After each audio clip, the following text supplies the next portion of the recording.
Hello everyone, good morning. এখন বাজে ভোর 5টা। নতুন সকাল দিয়ে আজকে আমার মেয়ের জীবনে নতুন অধ্যায় শুরু হতে যাচ্ছে, তাই ভাবলাম আজকের দিনটা টাইমলাইনে ক্যাপচার করে রেখে দিই। তো সকাল সকালই আমি বসে গেছি মেয়ের স্কুল ব্যাগ গোছাতে। ব্যাগ দেখে তো বুঝতেই পারছো আজকে মেয়ের স্কুল জীবনের প্রথম অধ্যায় শুরু, ফার্স্ট ডে স্কুল। তাই সব কিছু ঠিকঠাক মতো গুছিয়ে দিচ্ছিলাম। আর সবচেয়ে বড় কথা, সব কিছুতে কিন্তু নাম, রোল, সেকশন সব লিখতে হয়েছে। টিফিন বক্স থেকে শুরু করে জামা, জুতো, ওয়াটার বোতলটাও বাদ যায়নি। তো সব কিছুতে আমি যা যা সম্ভব যেভাবে বলেছে গুছিয়ে দিয়েছি। মেয়েকে ঘুম থেকে তোলার আগেই আমি সব রেডি করে নিচ্ছিলাম, যাতে ঘুম থেকে ওকে তুলেই তাড়াতাড়ি রেডি করে দিতে পারি। আর ইউনিফর্মটা দেখে এত ভালো লাগছিল যে এই ইউনিফর্মটা ওর জীবনে কতটা ইম্পর্টেন্ট সেটা হয়তো আজ বুঝতে পারবে না, কিন্তু যখন স্কুল লাইফটা শেষ হবে তখন ও ঠিক বুঝতে পারবে যে এই ড্রেসটা আর চাইলেও ও পরতে পারবে না। খুবই দামি একটা জিনিস, এখন আমরা নিজেরা বুঝি সেটা। যাই হোক, মেয়েকে ঘুম থেকে অনেক আদর দিয়ে ভালোবাসা দিয়ে প্রতিদিনই আমি সেটাই করি।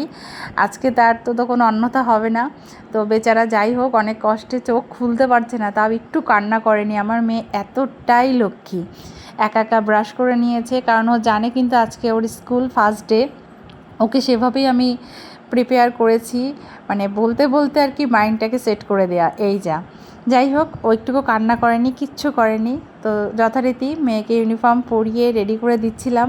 আর ওকে কি বলবো, আমার নিজেরই একটা কেমন লাগছিল। ও টেনশন করবে কি, আমার টেনশন ওর থেকে বেশি হচ্ছিল। ও তো কিছুই বুঝতে পারছিল না কী হতে চলেছে।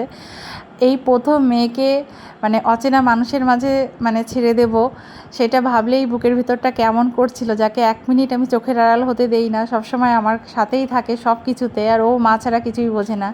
এই প্রথম দিন আজকে স্কুলে যাবে, তাও একটু সময়ের জন্য না, লং টাইমের জন্য। যাই হোক, সবাই ওকে আশীর্বাদ করো, ভালোবাসা দিও, যাতে আগামী দিনটা ওর মসৃণ হয়, সুন্দর হয়, জীবনে এগিয়ে যেতে পারে। সকলের ভালোবাসা, আশীর্বাদ আজকে ওর জন্য খুব দরকার। সব থেকে বেশি দরকার যেটা, ভগবানের আশীর্বাদ।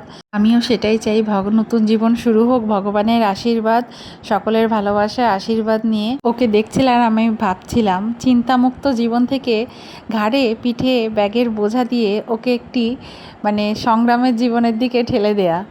যাই হোক, মেয়ে কিন্তু এগিয়ে চলেছে উদ্যম সাহস নিয়ে, একটুকু ভয় পায়নি, কান্না করেনি। ওর থেকে আমি বেশি ভয় পেয়েছিলাম এটা ভেবে যে ও কি করবে, কিন্তু সত্যি কথা বলতে মেয়ে আমাকে অবাক করে দিয়েছে। সবাইকে দেখে ও খুব খুশি। আর নতুন স্কুল, নতুন ব্যাগ, সব কিছু ওর নতুন। ছোট্ট পা নিয়ে এগিয়ে যাচ্ছে আমার সোনামা নতুন জীবনের দিকে। এই প্রতিটা মুহূর্তকে আমি হারাতে চাইনি, তাই সব কিছু যতটা পেরেছি টাইম লাইনে রেখে দিতে চেয়েছি সারা জীবনের জন্য। পাশেই ছিল মায়ের মন্দির, তো সেখানে বসেই অনেকটা সময় কাটালাম। আর বাইরে গার্জেনদের সাথেও বেশ খানিকটা সময় কাটালাম। ফাইনালি কিন্তু মেয়ের স্কুল ছুটি হয়ে গেছে। 4 ঘন্টা অপেক্ষা করার পর মেয়েকে দেখবো, মনটা যে কেমন করছিল আমার আমি জানি। যাই হোক, এবার বাড়ি ফেরার পালা। তোমরা সবাই ওকে আশীর্বাদ দিও, ভালোবাসা দিও। টাটা সবাইকে।